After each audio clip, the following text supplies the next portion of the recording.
12일 동안 성지순례를 다녀왔는데 어때요? 제 얼굴이 좀 까매졌습니까? 네.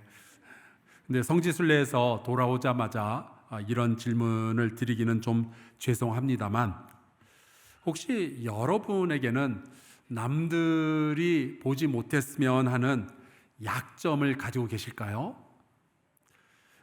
사실 우리는 다 약점이 있습니다. 목사인 저에게도 굉장히 많이 있어요. 자, 이제 우리 양 옆에 분들을 보면서 인사를 나눌까요? 주의 평화가 함께 하시길 바랍니다.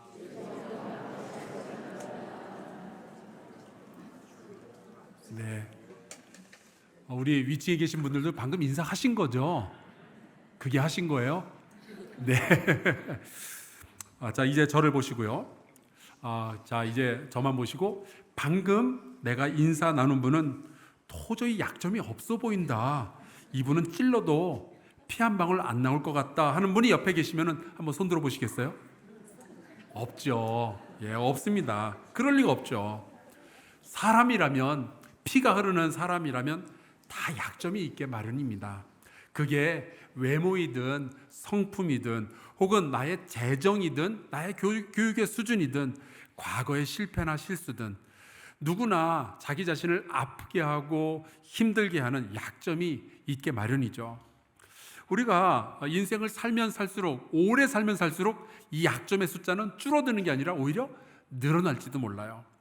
그런데 이 약점을, 그래 나에겐 이런 약점이 있어 그러면서 받아들이고 바로 그 자리에서부터 새로운 미래를 개척해 나가는 사람이 있는가 하면, 어떤 경우에는 이 약점을 숨기려고 하다가 오히려 이게 엉뚱하게 열등감으로 번져가는 그러한 사람들이 있습니다. 이렇게 그 약점 때문에 열등감을 가지게 되고, 이 열등감이 내 안에서 늘 가지고 내 안에 숨겨져 있으면요, 이런 분들이 화가 날 때 쓰는 말이 있어요. 이렇게 얘기해요. 내가 누군지 알아? 화날 때 이런 이야기 하시는 분들은 아마도 숨겨진 약점이 있거나 열등감이 좀 있을 거예요. 이런 분들이 식당에서 자주 하는 말이 있습니다. 사장 나오라 그래. 열등감이 많으면요, 아주 작게라도 손해보거나 혹은 무시당하는 것을 견딜 수가 없는 거예요. 왜냐하면 이미 끔찍하게도 아픈 인생을 살아왔으니까. 어떤 약점은 누가 툭 건드리면 너무 아플 것 같으니까 아예 처음부터 꽁꽁 싸매고 숨기고 남들한테 안 보여주려고 그러죠. 그래서 다른 사람이 내 삶 속에 들어오는 게 너무 싫은 거예요. 예전에 제가 목회하던 그 미국인 교회에 한 미국인 부부가 있었습니다. 그런데 이 부부는 교회에 한 달에 한 번 출석을 하시는 거예요. 알고 보니까 이분들이 그 대형 트레일러, 그 트럭 있죠, 그거를 함께 운전을 하는데, 뒤에 이제 트레일러에 가득하게 짐을 싣고 미국의 동부로 가서 그 짐을 다 내리고 나면 거기서 또 다른 짐을 싣고 이번에는 북쪽의 캐나다로 가서 또 짐을 내리고, 그런 식으로 뭐 동부로 가고 서부로 가고 남부로 가고 그렇게 다니면서 맡겨진 짐들을 배달을 하다가 이제 한 달 만에 집에 돌아오면은 그때 예배에 나오시는 거예요. 한 번은 그렇게 교회에 나오셨길래 제가 오신 김에 제가 집으로 신방 가서 함께 좀 가정 예배를 드렸으면 좋겠습니다 라고 제안을 했더니 정색을 하면서 NO! 그러는 거예요. 안 된다고. 아니 그러면은 왜 안 되는지는 좀 설명을 해줘야 될 거 아니겠어요? 근데 설명도 안 해줘요. 그냥 안 된다고 딱 잘라서 얘기를 하니까 저도 처음에는 막 화가 나고 자존심이 상하더라고요. 뭐야 이 사람들, 내가 한국인 목사라서 그러나? 그때 이제 제 안에 숨겨져 있는 꾹꾹 눌러놓았던 열등감이 슬슬 이제 폭발하려고 그냥 할까 말까 하는 그 순간이 막 찾아오더라고요. 근데 감사하게도 이제 다른 루트를 통해서 그 부부의 비밀에 대해서 제가 알게 되었습니다. 이 부부가 한 달에 한 번씩 돌아와서 잠자는 바로 그 집 거실에서 불과 몇 년 전에 그 집 아들이 권총으로 자살을 한 거예요. 그러니까 부모로서는 그걸 경험하고 나니까 기가 막힐 노릇이죠. 그런데 그러면서 그 사건에 대한 모든 책임을 부모들이 자기 자신에게 돌리기 시작한 거예요. 모든 화살을 자기들에게 다 쏘아보내기 시작한 거죠. 자기들이 총기 관리를 잘못해서 이런 일이 벌어진 거다. 자기 아들을 더 사랑하고 더 관심을 주지 못해서 이런 일이 벌어진 거다. 자기들이 그날 집을 비워놨기 때문에 이런 일이 벌어진 거다 하면서, 그래서 이분들은 아들이 죽도록 아무 일도 하지 못한 자기 자신들을 도저히 받아들일 수가 없는 거예요. 용서가 안 되는 거예요. 그래서 수도 없이 자책을 하면서 이 부부의 삶은 아들이 죽었던 그 해, 그날, 그 시간에 딱 고정이 되어서 얼어붙은 채로 더 이상 미래를 향해서 나가질 못하는 거예요. 더 이상 그 집에 있을 수도 없잖아요. 아들이 죽은 집에서 어떻게 살아요? 그렇다고 그 집을 팔아버리고 딴 데로 이사도 못 가는 거죠. 그러니까 트럭 운전을 시작을 한 거예요. 한 달 동안 밖에 나가 있다가 그 집에 돌아와서는 부부가 끌어안고 거실에 주저앉아서 울고, 또 한 달 동안 밖에 나가 있다가 들어와서 또 울고, 그렇게 스스로에게 벌 주는 인생을 10년째 살아왔던 거예요. 제가 그 부부를 보면서 정말 깊이 깨달았습니다. 자기 자신을 받아들이고 소중히 여기고 사랑하지 못하는 사람의 인생이 이렇게까지 힘들어질 수가 있구나. 그래서 여러분, 우리가 함께라는 주제를 가지고 누구와 함께 하면 좋을까? 어떤 공동체를 세우면 좋을까? 이런 이야기들을 우리가 배우고 있는데요. 여러분, 우리가 다른 누구와 함께하는 법을 배우기 전에 내 자기 자신을 인정하고 내 자신과 동행하는 법을 먼저 배워야 되는 거예요. 하나님께서 내게 주신 이 생명, 하나님께서 나에게 주신 이 가정, 하나님께서 주신 나의 외모, 나의 이 삶의 상황, 이 모든 것이 때로는 나의 약점으로, 수치로 여겨질지라도 이 모든 것을 부끄럽게 여기고 감추려고 하기보다는 오히려 하나님이 나로 하여금 여기서부터 출발하라는, 혹은 여기서부터 다시 출발하는 하나님의 준엄한 명령으로 여기고, 나를 소중히 여기며 사랑하고 내가 지금 가지고 있는, 내 손에 쥐고 있는 이것들을 가지고 멋진 인생을 살아가는 사람들이 바로 예수 믿는 크리스찬들이 되어야 하는 거죠. 여러분도 여러 가지 약점들을 가지고 있겠지만 다시 한번 멋진 인생 출발할 수 있기를 주의 이름으로 축원합니다. 그런데 때로는 내가 이렇게 감추어놨던 약점을 다른 사람들이 알아보고 그걸 막 들추고 또 공격하는 경우가 생기더라고요. 안 그래도 힘든데, 오늘 우리가 함께 읽은 이 고린도 후서를 쓴 사도 바울은 그 시대에 살던 다른 사도들이나 아니면 다른 그 성경 선생들에 비해 보면은 이분에게는 숨길 수 없는 약점들이 꽤 많이 있었어요. 오늘 말씀해 보니까 사도 바울의 육체에는 먼저 그 가시, 곧 사탄의 사자가 있었다고 해요. 뭔가 몸이 되게 안 좋았던 것 같은데 얼마나 아팠으면 이게 가시 같다, 사탄의 사자 같다라는 말을 했을까요? 많이 아팠던 모양이에요. 그런데 여러분, 이게 그냥 육신의 고통으로만 끝나는 게 아닙니다. 제가 존경하던 그 하용조 목사님은 거의 평생 동안을 당뇨, 간염 이거를 달고 사시다가 마지막에는 간암 때문에 돌아가셨는데, 그래도 이분이 얼마나 훌륭하게 목회를 하셨어요. 지난주에 또 제가 존경하던 팀 켈러 목사님께서 췌장암으로 3년 동안 항암을 하시다가 끝끝내 돌아가셨는데, 그 3년의 기간 동안에도 얼마나 많은 사람들에게 존경받으며 선한 영향력을 끼쳤는지 몰라요. 어떤 분들은 저한테 그래요. 목사님이 아픈데도 강단에 서서 설교하시면은 그 모습이 그렇게 은혜가 된대요. 그래서 내가 종종 좀 아파야 되는 거구나, 그런 생각도 해봅니다. 그런데 여러분, 1세기의 그레코 로만 사회에서는요, 그게 그렇게 되는 게 아니었어요. 여러분이 이제 그리스나 로마 뭐 이런 데 가시면요, 수없이 많은 고대의 뭐 그림이나 아니면은 석상, 동상들 이런 걸 보시는데요. 여러분, 그런 거 못 느끼셨어요? 근육이 장난이 아니다. 거기 나오는 석상들은 그 주인공이 황제이건 아니면 철학자건 아니면은 군인이건 아니면 운동선수건 근육이요, 지방질 하나도 없이 어쩜 그렇게 데피니션이 뚜렷한 그런 근육들이 만들어져 있는지 몰라요. 그런데 여러분, 그게 그 당시 문화였어요. 그리스 로마인들은요, 남자가 건강하고 힘센 것이 너무 당연하게 여겨지던 세상이었습니다. 그래서 그 당시에 남자들은요, 65세가 될 때까지 전쟁이 나면은 전투에 투입이 됐다 그러더라고요. 우리 남자분들 잘 들어보세요. 철학자 소크라테스가 이런 말을 남겼습니다.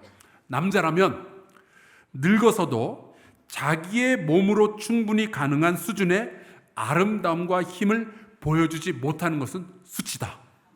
오. 근데 그게 그 당시 로마 사회의 상식이었어요. 남자는 저래야 된다는 거죠.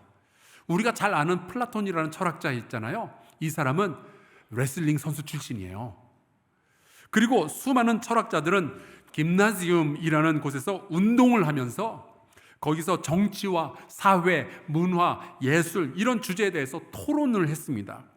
이 김나지움이라는 단어에서 GYM, 짐을 뽑아내서 우리가 요즘 쓰는 뭐 애플지미니, 메가지미니 하는 헬스장 이름들이 거기서 나온 겁니다.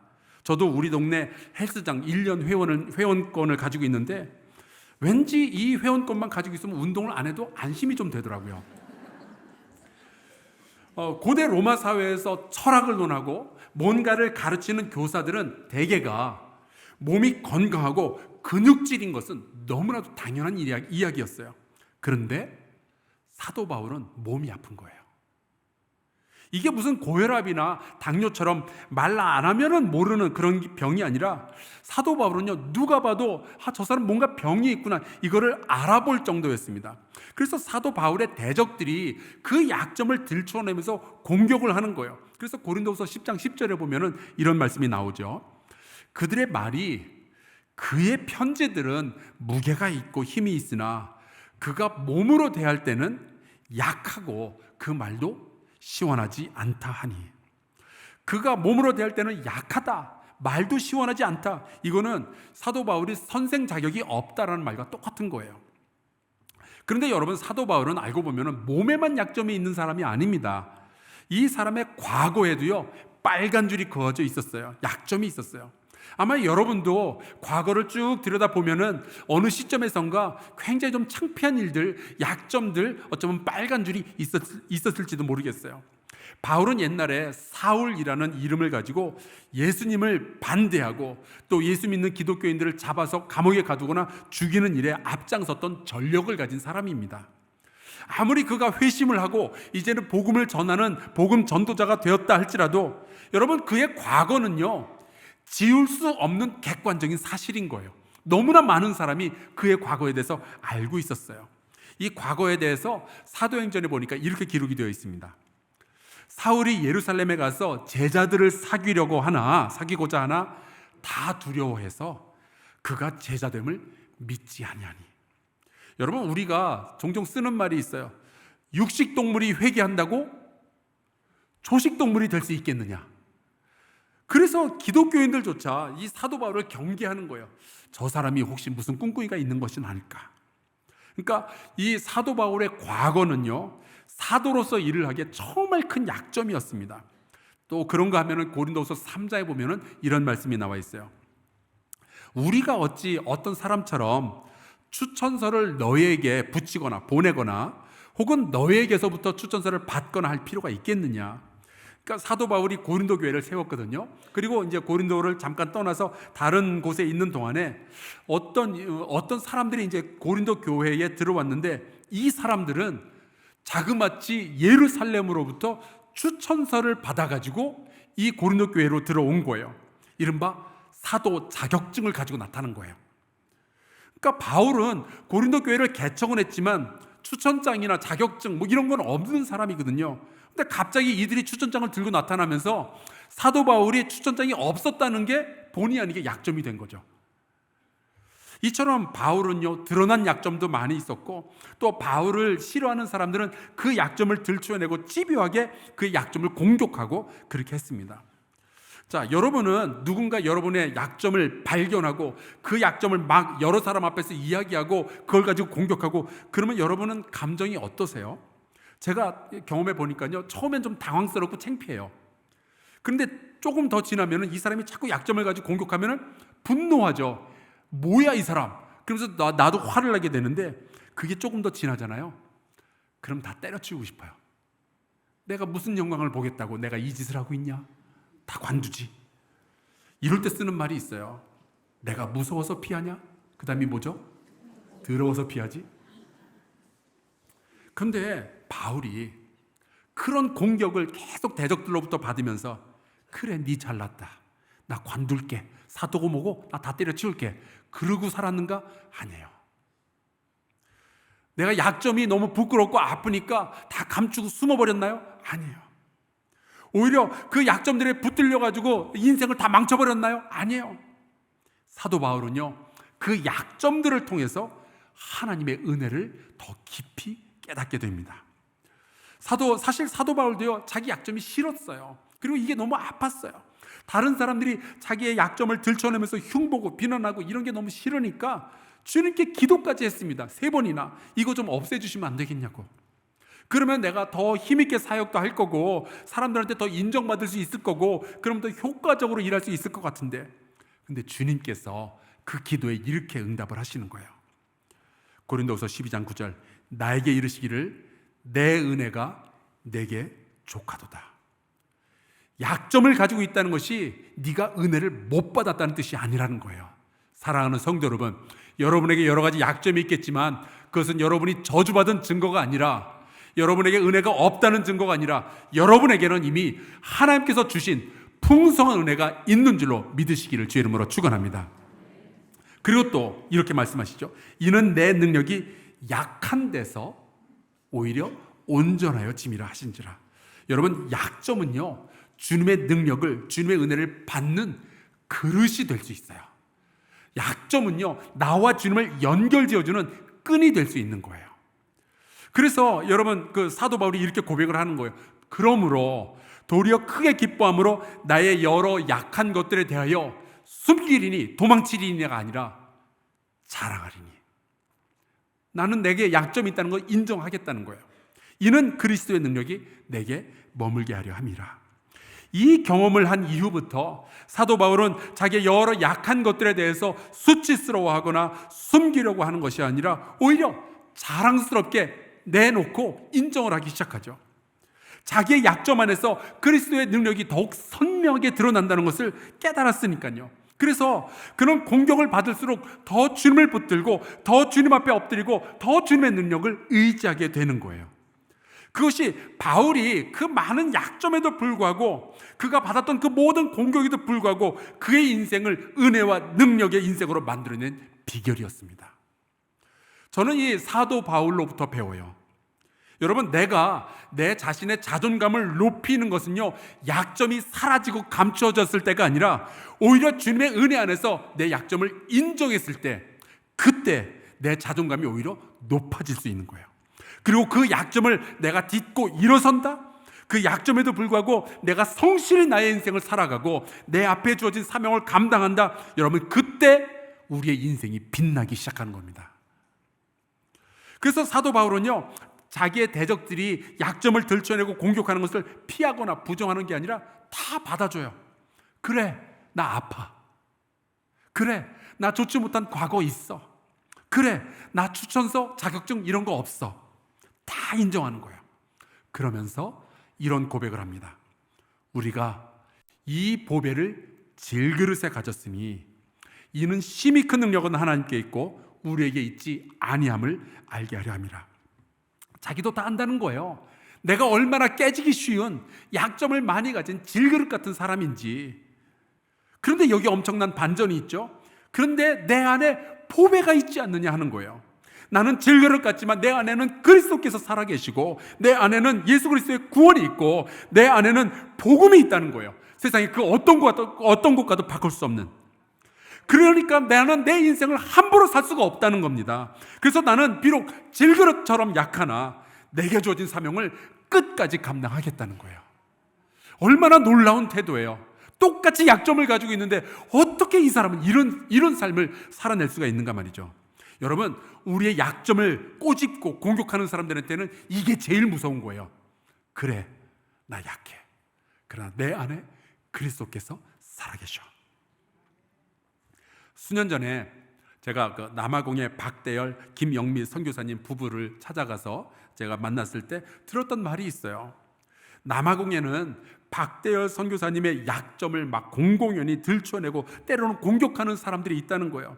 제가 그 말을 듣고 얼마나 화가 나는지 제가 찾아가서 막 혼을 내주려고 했는데, 그 사람들이 한국인 태권도 사범들이라는 말을 듣고 참은 적이 있어요. 그런데 얼마 전에 우리 선교팀이 또 남아공을 가서 박대열 선교사를 만나고 돌아왔길래 제가 다시 물어봤습니다. 요즘은 좀 어떠냐고. 그런데 여전히 박대열 선교사님의 약점을 꼬집고 공격하는 사람들이 있다는 거예요. 박대열 선교사님은 우리 교회에서 파송한 선교사님이잖아요. 근데 우리 교회에서 파송됐다는 게 약점이 될 줄 누가 알았겠어요? 근데 이분에 비하면 그 남아공에는 대한민국 정부에서 파견된 그 태권도 사범들이 있는데, 이 사람들은 한낱 그 교회에서 파송된 선교사가 남아공 사람들을 끌어모아서 그들의 태권도 스승이 되는 게 너무 싫은 거예요. 자기네 제자가 돼야지 왜 선교사 제자가 되냐 하는 거죠. 그래서 이번에 할렐루야 태권도 대회 여는 것을 계속 뒤에서 방해를 하는 겁니다. 또 남아공의 대학교에는요, 일본의 왜 가라데 있죠, 이거를 수련한 사람들이 꽤 많이 있대요. 이들에게는 또 박대열 선교사님이 태권도를 가르치는 게 약점이 되는 거예요. 태권도가 아니라 가라데를 배우라는 거죠. 그래서 이제 박대열 선교사님을 묘하게 뒤에서 또 공격하고 비방을 하는 겁니다. 또 있어요.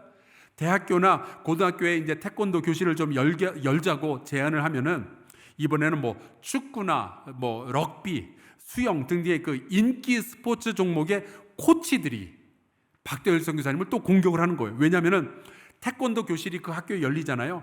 그러면 인기 스포츠에서 주전 선수가 못 된 후보애들이 이건 포기하고 태권도로 가야 되겠다라고 말을 할까 봐. 그래서 또 방해를 그렇게 논다고 하더라고요. 저는 스포츠 세계가 이렇게 치사할 줄 몰랐어요. 또 하나 가슴 아픈 것은 박대열 선교사님이 목사 안수를 받은 사람이 아니라 평신도 선교사라는 사실이 약점으로 작용할 때가 있는 거예요. 목회자가 아니니까 은근히 이게 목회자가 아닌 사람이 복음을 전하는데 좀 부족하지 않을까라는 분위기가 거기에 괜히 있는 거예요. 게다가 목회자는 신학교 선후배 관계가 있으니까 한국의 여러 교회에서 후원을 받을 기회도 많이 있는데, 이분은 그냥 평신도였으니까 별로 그런 관계가 없어서 후원받을 길도 많지가 않은 거죠. 이게 약점이 될 줄 누가 알았겠어요. 자, 그래서 이 박대열, 김영미 선교사님 두 분이 화딱지가 나가지고 에이 그러면서 다 때려치우고 지금 분노의 나날을 보내고 있을까요? 열등감에 사로잡혀가지고 아무것도 못하고 좌절하고 있을까요? 이분들을 공격하고 있는 그 가라데 고수 찾아가가지고 태권도의 매운맛을 보여주었을까요? 이분들의 선교를 자꾸만 회방하는 사람들 찾아가서 분명히 이분 이런 거 잘할 텐데 3단 공중 돌려차기 뭐 이런 걸 시전을 했을까요? 아니에요. 이분들은 자기들의 약점에 붙들리거나 약점에 집중하기보다는 오히려 사역에 붙들리고 그 사역에 집중하고 있는 거예요. 나의 여러 약한 것들을 다 숨기리라가 아니라 오히려 그 약한 것들을 통해서 일하시는 하나님을 붙들고 하나님 앞에 엎드려서 기도하고 지금도 끝까지 사명을 감당하기 위해서 애를 쓰고 있는 것을 봤어요. 그 스토리를 우리가 영상으로 담아왔는데 여러분 잠시 보도록 하겠습니다. 집사람에게 이제 모든 이들에게 선교사로 이곳에 와야 되겠다라고 선포를. 하나님 왜 지금입니까? 저는 어릴 때서부터 믿었고 청년 때 이런 비전을 주셨으면 벌써 자리 잡고 살 만한 이때에 왜 지금 보내셨습니까?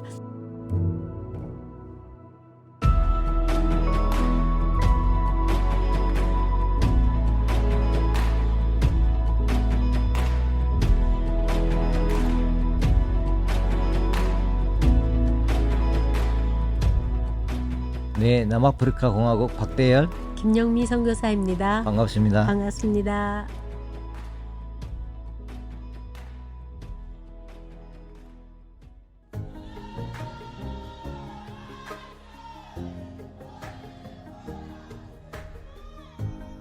그러니까 10년 동안 러시아에 저희는 보내는 선교사다 이렇게 생각하고 이제 후원을 했는데 태권도 선교사가 없다라는 말을 듣고 바로 이곳을 방문하자고 남편이 그런 비전을 갖고 있었기 때문에 같이 왔었어요.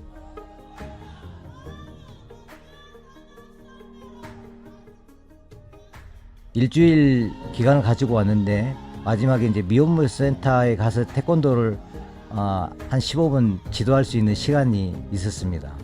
어린 나이에 엄마가 됐다는 그거를 보게 되면서 그런 극률함 때문에 하나님께 이곳에 선교사로 오겠다는 그런 헌신을 다짐하고 그곳에서 이제 집사람에게 이제 모든 이들에게 선교사로 이곳에 와야 되겠다라고 선포를. 하나님 왜 지금입니까? 저는 어릴 때서부터 믿었고 청년 때 이런 비전을 주셨으면 벌써 선교사로 나가 있었을 텐데 지금 이제 자리 잡고 살 만한 이때에 왜 지금 보내셨습니까? 이제 그렇게 했는데 그때 제 마음에 어떤 감동을 주셨냐면 지금이 너의 때니라 이런 마음을 주셨어요. 그러면서 저의 지나온 모든 시간들이 다 이때를 위함이다 이렇게 하셔서 저희는 그냥 파송만 해주십시오 그랬는데 그러지 말고 교단에서 정식으로 훈련을 받고 가십시오. 그렇게 해서 저희가 이제 감리교단의 선교사 훈련을 받고 그러고 이제 파송을 받게 되었습니다.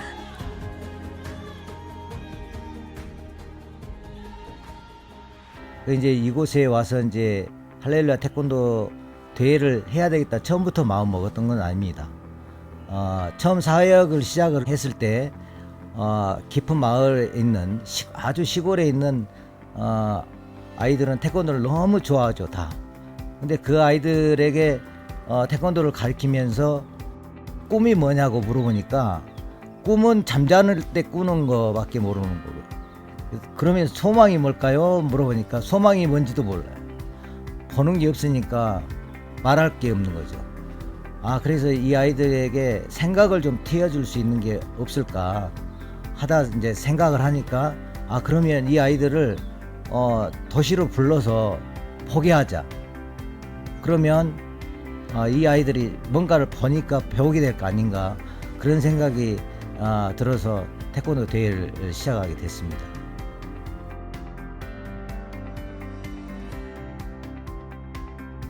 예산이 이제 문제겠죠.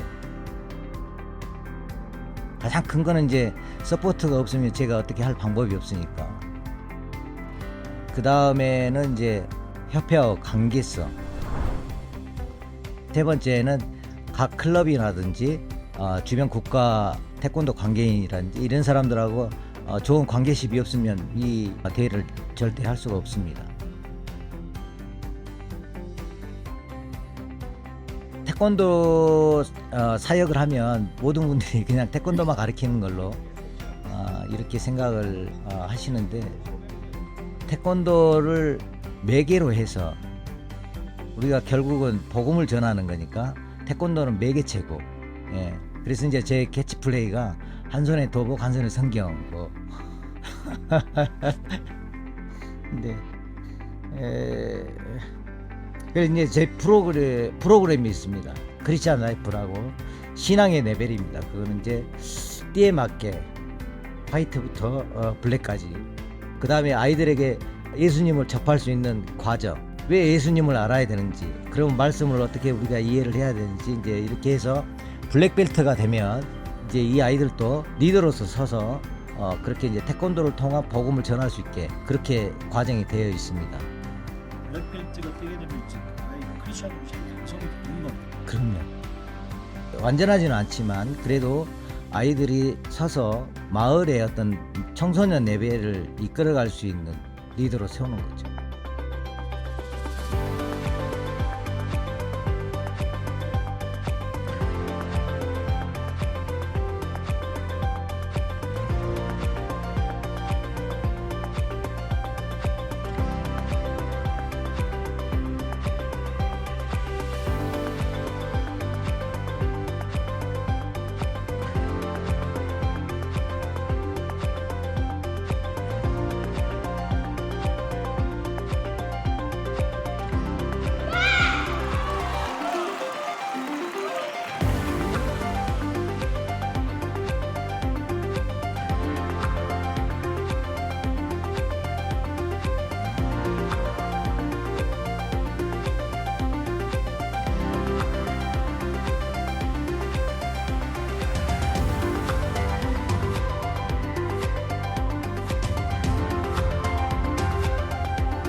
스포츠를 통해서 아이들을 복음과 함께 훈련을 하니까 아이들이 그 권위 안에 있는 거죠. 그렇게 했을 때 아이들을 통해서 그 열매를 보는 거. 그럴 때 정말 하나님의 그 목적과 의도에서 저희들이 그거를 순종하면서 나가서 그걸 체험하고 결과를 볼 때 그때가 정말 감사한 것 같아요. From the University of Botswana.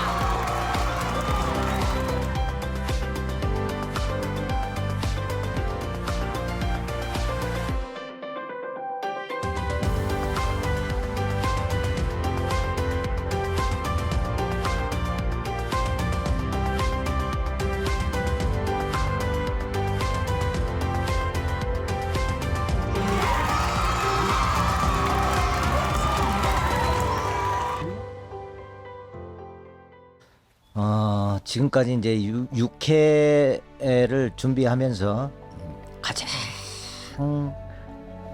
하나님과 곁에 붙어서 갔던 대회인 것 같아요. 하나님의 의도에 하나님의 그 목적에 저희들이 순종할 수 있게 해달라고. 그런데 정말 이번 대회를 통해서 더 그런 것들을 많이 체험하게 하셨고, 정말 주님과 함께 우리가 동행하지 않았으면 그렇게 할 수 없었다. 처음으로 이렇게 많은 분들이 협력해서 정말 하나님께 영광 돌리는 그런 시간이었습니다. 네. 힘들고 뭐 그런 것이 한순간에 대회가 끝나는 순간 사라져서 너무 행복합니다.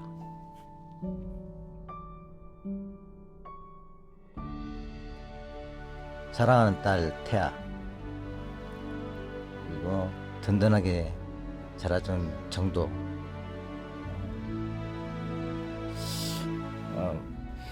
너희들에게 너무 고맙고, 또 너희가 또 그런 주님의 마음으로 서가는 걸 볼 때에 그게 너무 주님께 감사하고 너희들에게도 고맙다는 말을 전하고 싶다. 항상 긍정적인 그런 마음으로 기쁘게 해주는 우리 태아가 너무 고맙고 자랑스러워. 태아야. 그리고 정도는 엄마 아빠를 존경한다고 말할 수 있는 그런 아들이 너무 자랑스럽고 또 하나님의 마음을 품고 하나님의 나라를 위해서 자신의 그런 일들을 하고 있다고 얘기했을 때 너무나 감사했고, 또 그 마음을 잃지 않고 끝까지 지키려고 하는 우리 아들이 너무 감사하고 잘 살아가고 있어서 너무 고마워.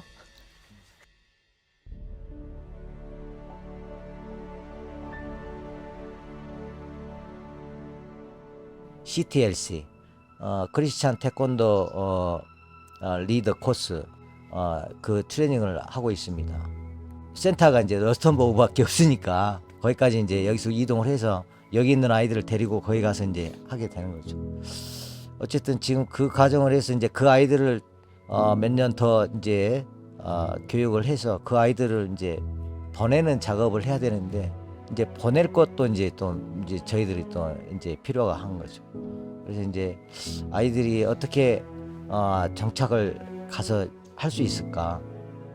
지금 2차 사역이 지금 이제 그렇게 보여주셔서 그 사역에 집중하고 가르치는 곳이 너무 많다 보니까 이제 제 혼자는 뭐 감당이 안 되니까 이제 제자들이 하고 있어서 너무 감사하고, 저희가 하고 있는 사역지가 한 9군데 뭐 이 정도 됩니다.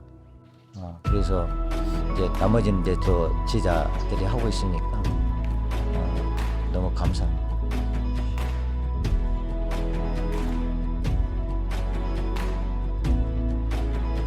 함께하면 행복합니다.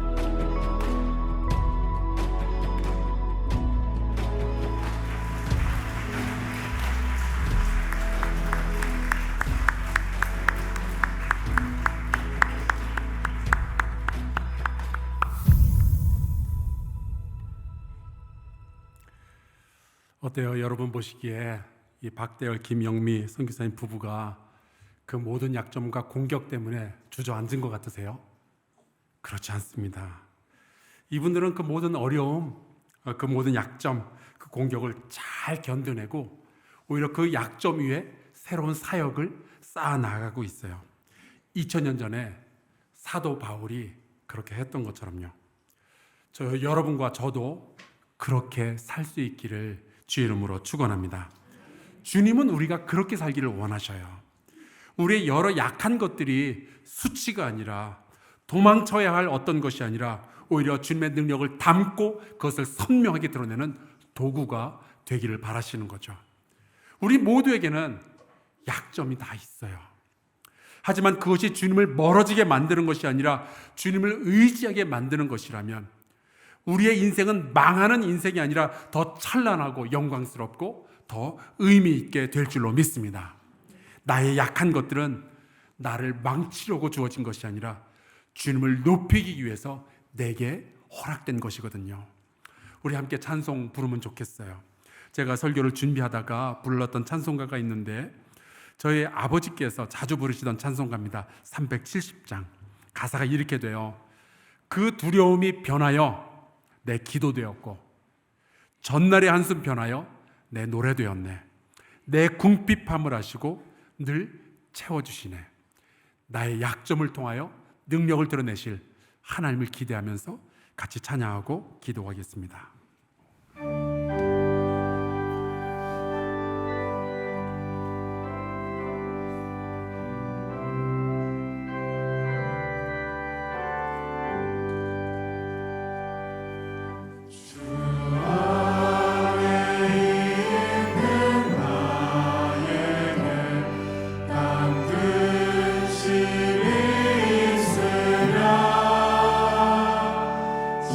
십자가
우리 함께 기도할까요? 이 기도의 제목을 가지고 우리 통성으로 좀 같이 기도하면 좋겠어요. 주님, 나에게 여러 약한 것들이 있지만 이런 약점에 흔들리는 인생이 아니라, 이 약점 때문에 도망치는 인생이 아니라 주님을 더 가까이 하고 주님의 영광을 드러내는 인생을 살아가게 하여 주시옵소서. 나의 약점이 주님의 능력을 담아내는 그릇이 되게 하여 주시옵소서. 통성으로 같이 기도하겠습니다. 아버지 하나님, 주께서 우리에게 우리의 인생 가운데 이 아픔들, 이 약점들 주시긴 주셨는데, 하나님 이것이 뭔가 잘못된 것이 아니라 오히려 하나님의 통치 가운데 있음을 믿습니다. 여호와 하나님 아버지, 우리가 이 약점들, 이 공격들 때문에 주저앉고 물러서고 무너지는 인생이 아니라 오히려 이 약점을 딛고 일어서서 하나님 아버지의 영광을 드러내고 주변의 능력이 온전하게 되는 것을 경험하는 사람들이 될 수 있도록 아버지 붙들어 주시기를 간절히 소원하고 원합니다. 아버지, 우리의 인생이 힘들고 아픕니다.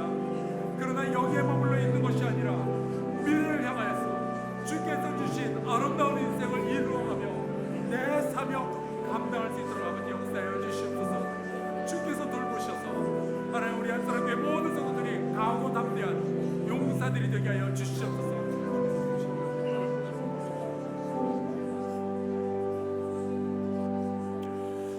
하나님 아버지, 우리가 지금까지 지내온 것 다 주님의 은혜인 줄로 믿습니다. 내 안에 여러 가지 약한 것들이 있지만 하나님의 통치와 계획 가운데에서는 그 약함이 오히려 주님의 능력과 영광을 담고 드러내는 도구가 될 줄로 믿습니다. 아버지, 우리가 연약함과 공격 때문에 무너지는 인생이 아니라, 숨고 도망치는 인생이 아니라 내게 주어진 거룩한 사명을 감당하는 아름다운 인생 되게 하여 주시옵소서. 예수 그리스도의 이름으로 기도하옵나이다. 아멘.